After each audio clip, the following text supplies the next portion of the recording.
دفتری باز می کنم به نام خدا، باز آغاز می کنم به نام خدا. حرفی از جنس دل، ترانه و موسیقی کوکین ساز می کنم به نام خدا. بسم الله الرحمن الرحیم. عرض سلام و ادب و احترام دارم خدمت شما بینندگان و همراهان همیشگی پایگاه تلویزیونی معیارجل و خوشحالم که با یک گزارش دیگه در خدمت شما سروران ارجمند هستم. در این گزارش بنا داریم با جناب آقای استاد عید محمد شلیبر، شاعر روشندل و پیشکسوت شعر معاصر سیستان و بلوچستان و شهرستان بنپور به گفتگو بنشینیم. ممنونیم از شما که ما رو در این گزارش همراهی میکنید. یک بخش کوتاهی رو میبینیم و برمیگردیم در خدمتتون خواهیم بود.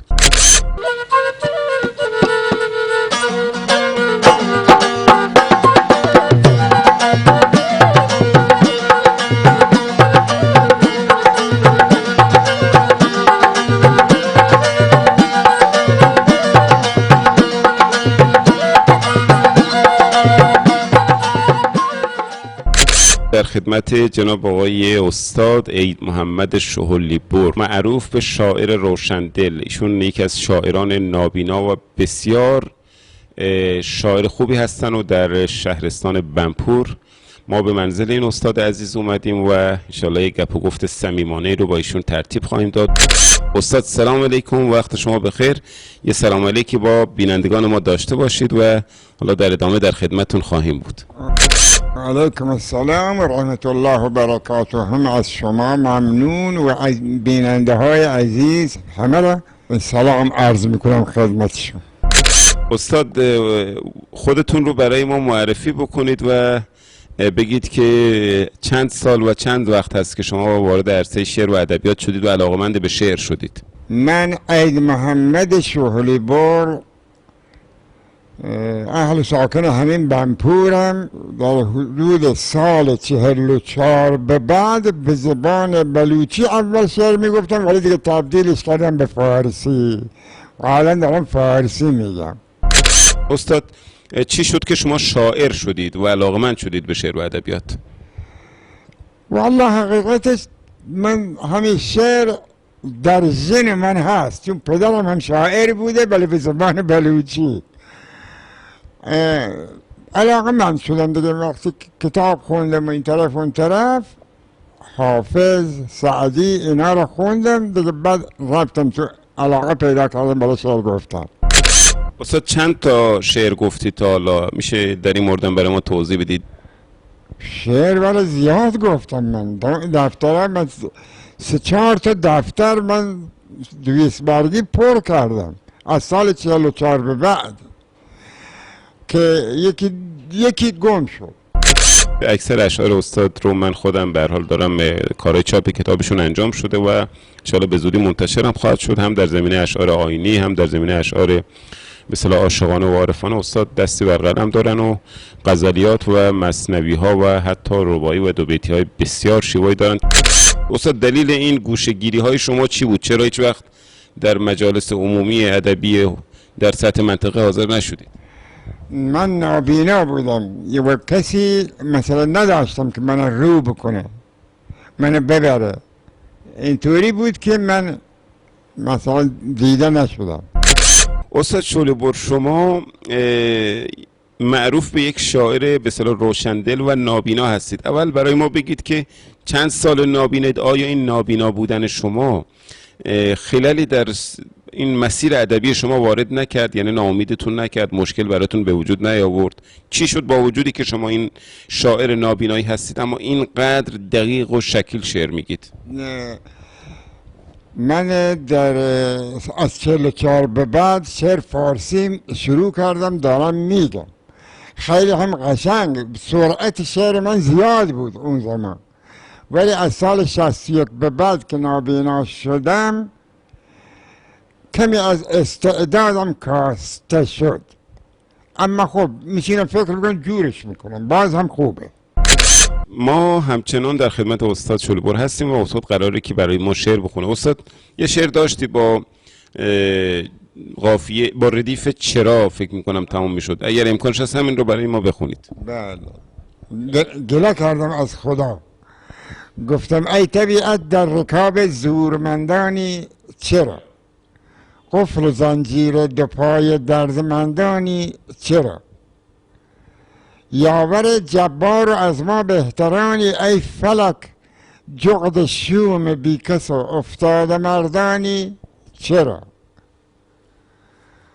آفتاب داغ عریان کالبدانی، ای بسا منعمان را سایه همچون ابر بارانی چرا؟ کلبه درویش فاقر صوتی یارب یارب است، خانه فعدال را عشرت گزارانی چرا؟ خوشنصیبان را همیشه عید نوروزی، ولی کج نصیبان را همه لیل زمستانی چرا؟ من همان شاعر بیچشم بلوچستانم، چند روزی به عذاب خدمتتان مهمانم. سرمدا لطف تو گر شامل حالم نشود، مرده ام خاکم و گر زنده شوم زندانم. گرفتار دو ابروی کمندم، منظورم من جاهای دیگرم بلندتر هست، ولی خب این برای عشق نیست، من پیرمرد افتاده ایم. گرفتار دو ابروی کمندم، اسیر چشم سبز قد بلندم. مرا آشفته کردی بی مروت، ندانم اشک بریزم یا بخندم. بسیار عالی استاد. البته یه چیزی به شما بگم، عشق دیگه به هر حال جوانی و پیری نمیشناسه. بنای خلقت آدم از عشق دیگه. به هر حال اصلا به این که بگید پیرمردم و سن و سالی ازم گذشته و اینا، نه، اتفاقا خیلی هم لازمه ای. اصلا رشد و کمال انسان در همین عاشق شدن، و انسانی که عاشق نباشه قطعا زندگیشو باخته. برو دلگان ببین گلزار ما را، مگیری جلگه و بزمان نگارا. گل و گلزار ما آفت ندارد، خزان برده گلستان شما را. به به استاد، بزمان رو گفتی، دلگان رو گفتی، بنپور چی شد پس؟ خب بنپور هم گفتم، ولی خب دیگه الان روز اصلا دیگه سرم اونجا نیفتاد هنوز. استاد چه انتظاری از مسئولین داری، از کسایی که به هر حال صحبت‌های شما رو می‌بینند و میشنوند؟ آقایانی که صحبت‌های منو میشنوند و منو میبینند، من سون تقاضا دارم تا دسترسشون من حمایت کنن. من خیلی مثلا کتابم عقب افتاده. من از همه مسئولین که به هر حال در منطقه و در سطح استان هستن و احساس میکنن میتونن یاریگر استاد شلیبر باشن، تمنا میکنم که به این مسئله توجه بکنن و انشالله کار کتاب استاد شلیبر رو هرچی سریعتر بتونیم انجام بدیم. استاد برای ما بگو که به چه زبان‌های تسلط داری و اگر امکانش هست یک شعر هم بالا اگر شد با زبان عربی برای ما بخون. باشه. بله، من به زبان فارسی، بلوچی، اردو و عربی تسلط دارم و به عربی دیگه بهتر که قرآن خوندم. خب یک شعر عربی استاد برای ما بخون. الهی الهی لیس العشاق ذنب، الهی لیس العشاق ذنب ولكن انت تبع عاشقین، الذي تخلقكم وجها جميلا كأنك ما خلقت العيون. ديار معشوق لنا عشاق إله، لساني ديني في سوق جبله.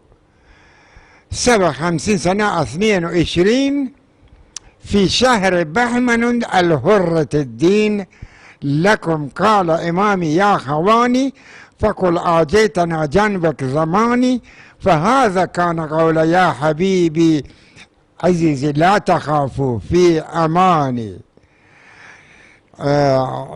نجينا من خطر في شهر بهمن، سواكين السماء قالوا أحسن. خب دیدیم و شنیدیم صحبت‌های جناب آقای استاد عید محمد شلیبر، شاعر روشندل و نابینای بلوچ رو در شهرستان بنپور که یکی از مفاخر و چهره‌های ارزشمند شعر و ادبیات معاصر هستند و از کسانی هستند که واقعا زحمت و به هر حال تلاش‌های بسیار زیادی کردن و عمر 54 ساله ادبی ایشون از سال 44 تا به امروز که فعالیت مستمر در بحث شعر و ادبیات داشتن گواه صحبت‌های من هستش در این موضوع و امیدوارم که از دیدن این گزارش استفاده کافی رو برده باشید و برای استاد چلوور هم آرزوی موفقیت و سلامتی و طول عمر با عزت داریم از خدای بزرگ و امیدواریم هر جا که هست انشاءالله صحیح و سلامت باشه و سایش بر سر شعر و ادبیات منطقه و استان ما انشاءالله باشد که ما انشاءالله از این پس قدر داشته های خودمون رو بیشتر از این بدونیم. هر جا که هستید روزگار بر وفق مرادتون باشه. خدا یار و یاور و نگهدارتون باشه. بدرود.